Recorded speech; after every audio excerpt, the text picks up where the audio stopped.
Olá a todos, desse lado que esteja a correr tudo bem convosco, que a semana esteja a correr da melhor maneira. Hoje falaremos aqui sobre o par cambial euro-dólar. É o par, como vocês sabem, de referência para todos os outros pares. É uma espécie de S&P 500, não é? O S&P 500 é o índice de referência mundial para todos os outros índices, ok? Falaremos então aqui como eu disse, euro-dólar, mas vamos falar de uma forma mais completa. Isto é, em vez de vermos o par euro-dólar, já sabem, lado esquerdo, moeda base, lado direito, moeda de cotação, não esquecer isto. Na verdade, podemos dizer que é uma economia versus a outra, ok? Iremos analisar individualmente. Neste caso, trouxe aqui este ETF que segue aqui o preço do euro, ok? Que é a moeda de 19 países da União Europeia, se não me falha a memória, que tem como ticker FXE, ok? E vamos começar por aqui e vamos centrar-nos em três velas, ou no padrão que se denomina de Morningstar. Em português, eu não gosto muito do termo, mas poderemos traduzir isto à letra por estrela da manhã, ok? Mas eu prefiro e vou usar a nomenclatura em inglês Morningstar. Ora, este padrão, eu vou explicar as características do mesmo, ok? Eu vou fazer aqui uma linha condutor ou um fio condutor para explicar aqui os pequenos detalhes deste padrão, que é, primeiro que tudo, temos que vir de uma tendência de baixa, ok? E neste caso, como vocês podem ver aqui, apesar de termos esta vela aqui, temos aqui uma pequena tendência de alta, ok? Se formos ver isto em time frames mais baixos, iremos reparar, apesar de que isto é um ETF que tem alguns gaps, como vocês podem reparar só neste trecho de gráfico, ok? Se for mais para trás, muitos mais gaps terá, certamente. Mas a tendência aqui principal, ok? Considerando só este trecho de gráfico, é claramente descendente. E é aqui que tudo começa nesta vela a vermelho. Porque, para começar, este padrão de Morningstar deve ter uma vela de média grande dimensão. E aqui estamos a falar de uma queda de quase 0,6% face ao preço de fecho, ok? Aqui anterior. Neste caso, fechamos aqui nos 90 não, desculpem, 95, sim, 88. E aqui no dia seguinte fechamos nos 95,32. Ok? Pronto, para ter esta referência. Pronto, claro que aqui está claramente uma vela, na minha opinião, de média grande dimensão. Porque temos aqui movimentos de 0,6%, apesar de que com os gaps isto até diria que é um pouco normal, ok? Daí enquadrar-se. Depois, esta segunda vela, que aqui tem um ponto fulcral. Primeiro que tudo, dentro desta Morningstar, o que é que nós temos aqui? Nada mais, nada menos do que um inverted hammer, ou em português, um martelo invertido. Esta velinha aqui, ok? Esta vela está dentro deste padrão, porquê? Perguntam vocês, e muito bem.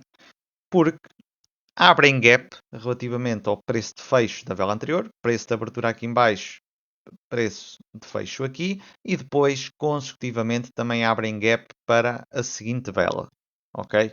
Neste caso aqui, para a última vela, e já lá vamos, ok? É salientar isto, esta vela, um inverted hammer, e tem aqui a abertura em gap. A abertura em gap, eu diria que neste padrão de Morningstar, tanto para um lado como para o outro, é obrigatório. O inverted hammer só vem acrescentar mais fiabilidade, efetivamente, a este padrão de velas.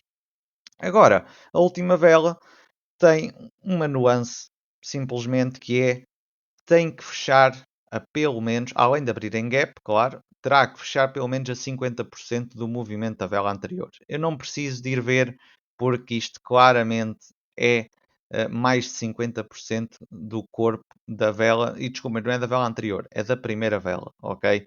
Daí que não é preciso, quanto muito eu até diria que são mais, se calhar um bocadinho mais que 2 terços. por isso nem é preciso ir aqui ao detalhe. E isto indica-me, não é, que o euro aqui poderá ganhar alguma força nos próximos dias ou até só um dia ou dois, ok? Isto pode ser um padrão muito, muito curto, ok? Nunca se sabe, claro, mas se fizer efetivamente este padrão, poderá dar aqui, diria eu, umas oportunidades aqui em termos de day trading.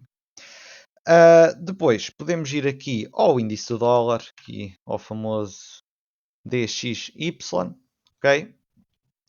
E aqui temos uma coisa muito curiosa que vocês já sabem, e é muito simples, estou farto de trazer aqui isto, e é impossível vocês não saberem. Aqui vou fazer zoom, preço de fecho, ok, 108,333 e aqui preço de abertura 108,336. Isto é por muito pouco, mas às vezes isto define o sucesso e o insucesso de uma operação, ok? Muitas vezes é isto que define, a meu ver, ok? Vocês poderão ter outra opinião. Eu gosto de ser, em algumas situações, e dependente dos ativos e instrumentos financeiros que estou a fazer vídeo, ou que estou até a negociar de forma pessoal, tenho em conta estas métricas.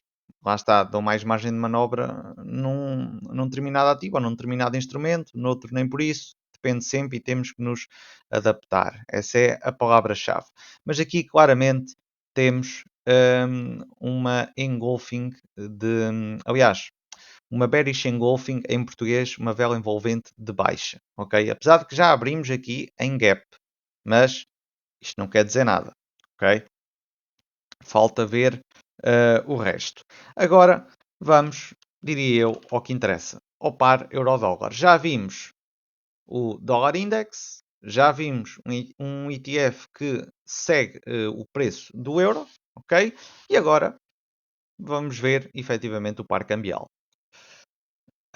Neste caso vamos a time frame de uma hora, ok? E aqui em time frame de uma hora, o que é que temos aqui? Nada mais nada menos do que um padrão harmónico que se denomina de BAT, ou em português, morcego, ok? Neste caso, vou aqui, eu creio que já trouxe outros vídeos com este padrão, debate, aqui o morcego, mas vou novamente explicar aqui estes detalhes. Eu tenho ideia que sim, que de vez em quando vou explicando, outras vezes sou mais rápido, porque isto depois hum, tem sempre umas pequenas nuances, mas a base é a mesma, ok? Daí que neste padrão, primeiro vamos ao ponto B. O ponto B tende a estar entre os 38,2 e os 50% de Fibonacci, ok? Movimento X já A, ponto B 41,2. Seguidamente, ponto C, não é? Este ponto de A a B, depois a retração aqui em C, será dentro dos 38,2 e os 88,6. Enquadra-se, 86,3. Perfeitamente. Isto são os dois. Aqui, este no limite inferior ultrapassa ligeiramente e este no limite superior não ultrapassa ligeiramente. E depois aqui o ponto D, que pode ser visto de duas maneiras. Uma delas tem que estar certa. 88,6 do movimento de XA. Aqui, efetivamente, faltam aqui faltam 12,6 pontos aqui, para estar aqui o 88,6% de Fibonacci. Só que depois, se formos a ver o movimento de BC, ok, a expansão, ele poderá dar-nos um 61,8. Vou dizer primeiro nesta nomenclatura, ou 2,60, entre os 1,61,8 e os 2,61,8, enquadra-se, porque está a 1,98, ou os 198%, porque se enquadra entre os 161,8% de Fibonacci e os 261%, 261,8% de Fibonacci. Ok? Daí que se enquadra perfeitamente. Estes dois enquadram-se, aí é obrigatório. Este, perfeito. Se não for um, é o outro. Lá está. Eu aqui acho que a margem de 12,6 ainda é um bocadinho grande. Mas lá está. Digo isto porque para o par cambial ok, que é o par que serve como referência a todos os outros pares, acho um pouco excessivo. Por exemplo, se estivesse sei lá, 84, 84,5, 85, 83, vá, no máximo dos máximos. Pronto, ainda dava essa margem de manobra. Agora 76 acho que é um pouco, mas como esta extensão de BC cumpre e os outros dois pontos também são cumpridos, eu diria que este padrão é válido, ok? Pronto, recapitulando, neste caso, o euro, vamos pôr isto de outros modos. Neste caso, o ETF que segue o euro tende a apontar para cima, o DXY tende a apontar para baixo, ok?